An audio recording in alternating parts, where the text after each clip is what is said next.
তখন একাডেমি খুলেছিলাম তখন দুটি ছেলে নিয়ে, আর যার জন্য খুলেছিলাম সে হচ্ছে অরিন্দম। সে এখন বর্তমানে নেভিতে দেশ রক্ষার কাজে নিযুক্ত বর্তমানে।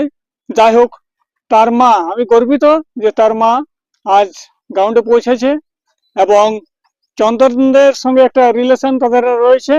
আর ওনাকে আমি বলবো যে কিছু কথা এর সম্বন্ধে বলুক, আমাদের একাডেমি সম্বন্ধে কিরম লাগছে, আসুন। আপনার একাডেমি সম্পর্কে আর কি বলবো স্যার, নতুন করে মানে হ্যাঁ, দাঁড়া। একাডেমি সম্পর্কে নতুন করে বলার আর কিছু নেই। আমার ছেলে তো আপনার কাছ থেকে সফলতা পেয়ে আজ 1 বছর সার্ভিস করছে।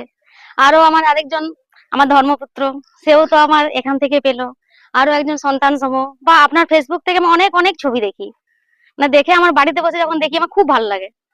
আমি তো বলেইছিলাম আপনাকে যে আমাকে যদি কখনো কেউ ডিফেন্স একাডেমির কথা বলে, আমি বাঁকুড়া ডিফেন্স একাডেমির কথাই আমি বারবার বলবো। এখান থেকে প্রত্যেকেই সফলতা পাচ্ছে। ঠিক আছে, ধন্যবাদ।